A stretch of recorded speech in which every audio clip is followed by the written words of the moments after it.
Should Muslims have alliances or not? And I've always been against any alliances. When people talk about the Muslims aligned with the left, Muslims aligned with the right, I tend to think it's mostly an imagination because you don't have what are you offering? Neither do we have a massive voting bloc, let's say here in America. England, yeah, right? Neither do we have a lot of money. So is this alliance in your head? Is it just like something you talk about? And the reach is one way. The discussion is one way. No one on that side is catering and trying to have an alliance with our community. So when we talk about this, I really respect an article written by Sheikh Mateen Khan.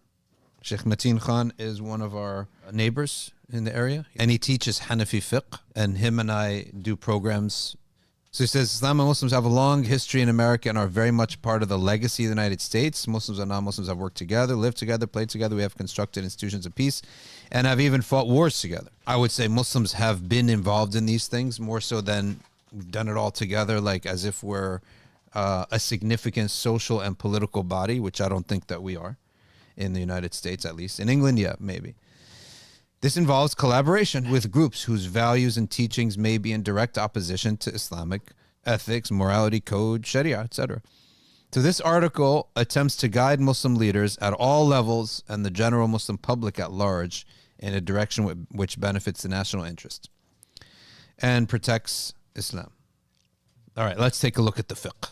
So the first thing, there are conditions in Islam, but ultimately this subject matter is ijtihadi. When do I make a deal with another group of people?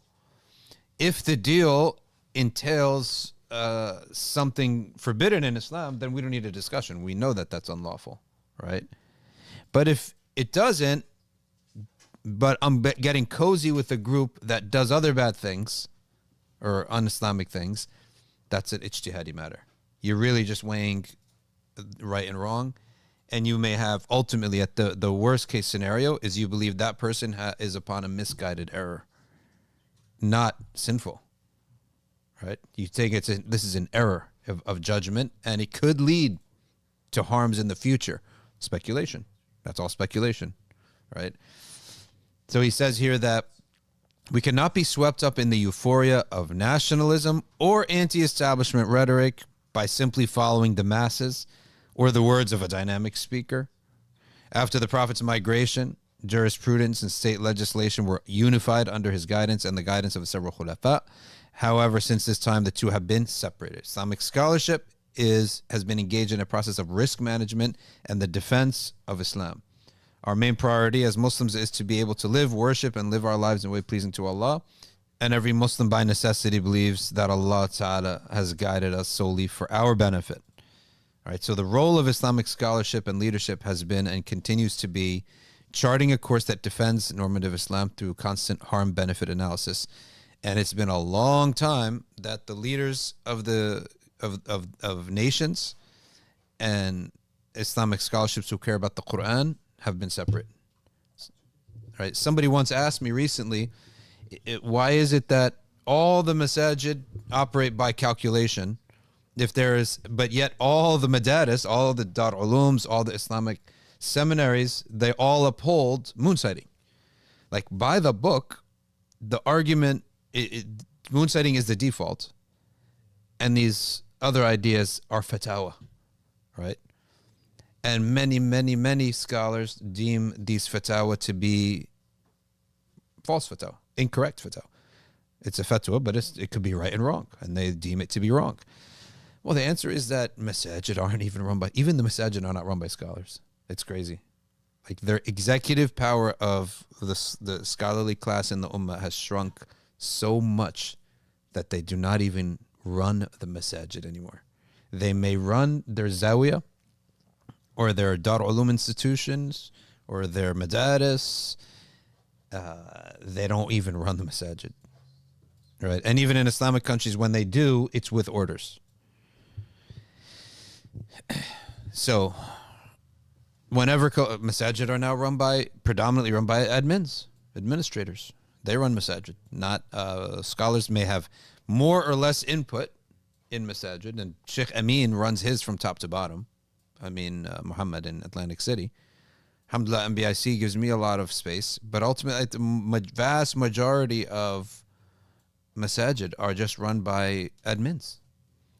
An admin, you can't expect him to know the difference between a fatwa and a ruling, and what is the dominant opinion of the scholars about on a fatwa. They're not going to know that. They're not can't be expected to know that. It's like if I ran a hospital, right? If I ran a hospital, I've never been through and through with doctors in the field of medicine in a way that would satisfy another doctor. So I'm going to make decisions that just make sense to me personally, and that will send a lot of doctors. It's going to be pragmatics. Doctors will be going crazy. So whenever collaboration with another group is suggested, you have to judge the harm and the benefit. All right. If there is some formal agreement, that formal agreement cannot possess anything forbidden in it. I would go even further than that, and I would say that it's you got to be extremely cautious even about, I'd be extremely cautious even about sentiment with these groups. Showing favorable sentiment to the right or the left or some other group, if you're a scholar, if you're a leader, your one favorable sentiment is going to sway a lot of people, right? And then they start to soften towards those ideas. And I think most people in general tend to be sort of like one group. Like they'll take the whole thing or leave the whole thing. Very few people can etch out, yeah, I agree with this, but not this. I like what he says here, but I'm not like, most people don't do this. They either accept him or reject. So that you got to keep in mind that mentality of the people you're talking to as well. So he says, for this we turn to the legal maxim, dar'ul mafasidi awla min jalb al-masalih. The prevention of harm precedes the attainment of benefits.